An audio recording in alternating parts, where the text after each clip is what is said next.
this is a disgrace. Has that changed since? Oh, of course. Of course it's changed. It's much better now. Yes. Good. Much better.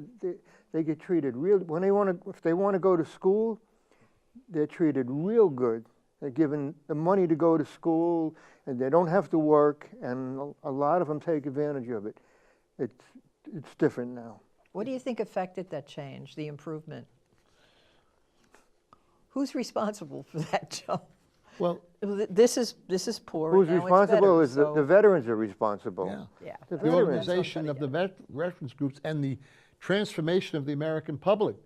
I mean, when the Vietnam Memorial, which went about 1987 or something like 80, that. I think 83. 80, in the mid-'80s, right, Joe? Yeah.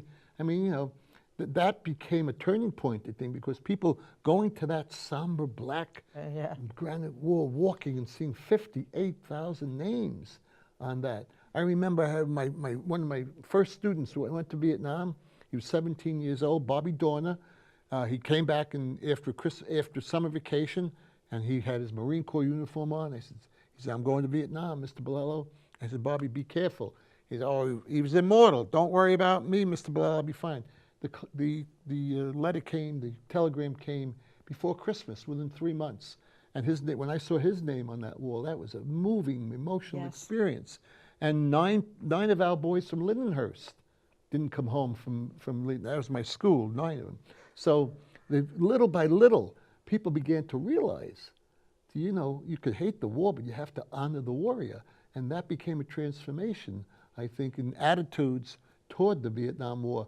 To today, they have achieved a recognizable status as an American warrior who asked not what his country could do for him, but what he could do for his country. And they, as much as anyone else, fulfilled that great speech of John F. Kennedy's in that regard. So I think that's been very, very important. I mean, the GI Bill, as we mentioned before, 16 million Americans served in World War II. 10 million took advantage of the GI Bill. Wow. They received $20 a week for 52 weeks. It's called 5220. That was it, so to get them started in case they were looking for work and so on. FHA loans at the ridiculously low 4.5%. Yeah, to buy homes. I took over one. Tuition and so on and so forth.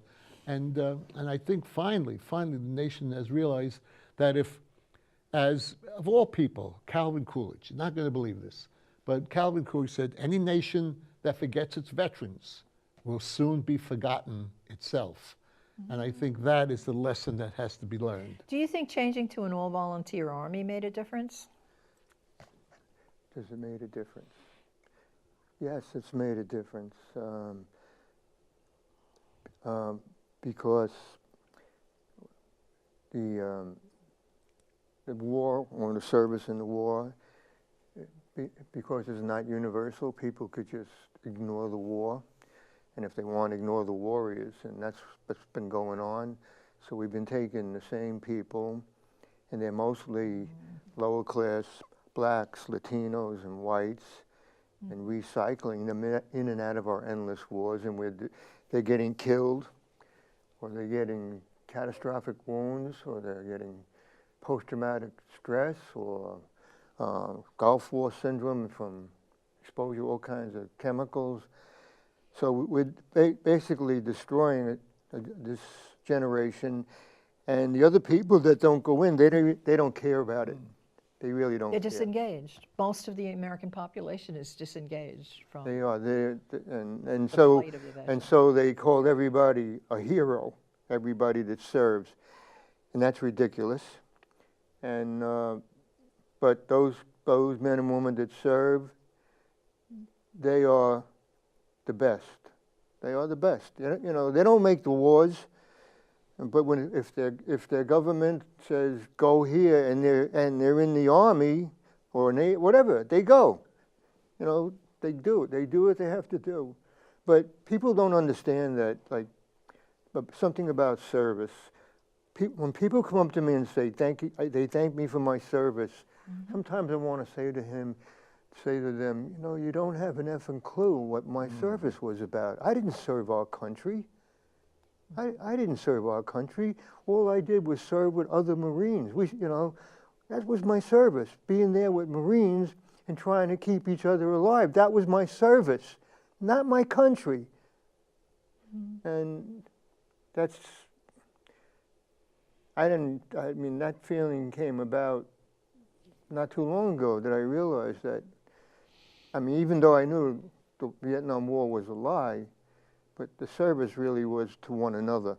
Well, that's a question I had. My question is, doesn't every serviceman or woman who dies in any war or serves in any war, deemed just or wrong by the enemy or friendly fire, deserve the recognition of a fallen hero for having defended the United States of America or for having defended the service, the Marine Corps? Most of the vets that you hear on television, that they talk about the Band of Brothers. And that's what keeps them there and keeps them wanting to go back. That's why some of them, when they come back, are so unhappy, because they want to be with their... The problem with going back many times is when you go back, even to your same unit, what you find is most of the people that you know are gone. They're dead, they're wounded, they left. So it's not the same. Not such a good thing. And with Vietnam vets, we didn't go over. At first, in 1965, they sent in a couple of battalions of Marines, a whole unit. But after that, we went in on individual orders. So I would join a battalion that's already in the field, and I would leave by myself. So we lost contact with one another. But some of us have reunited, and the bond is incredible. Still there. I reunited with Marines I haven't seen for 35, 40 years, and it's like we've never been apart. Just pick up, and it's the best conversations I have about war and politics and stuff, whatever. That's why I think shared experience. You mentioned, Linda, Band of Brothers, and it's taken directly from Shakespeare's Henry V, when he says, "From this day to the ending of the world, we in it shall be remembered. We few, we happy few, we band of brothers. For he who sheds his blood with me this day shall be my brother." And that's I think, the essence of the Band of Brothers. And that's a wonderful note to end on.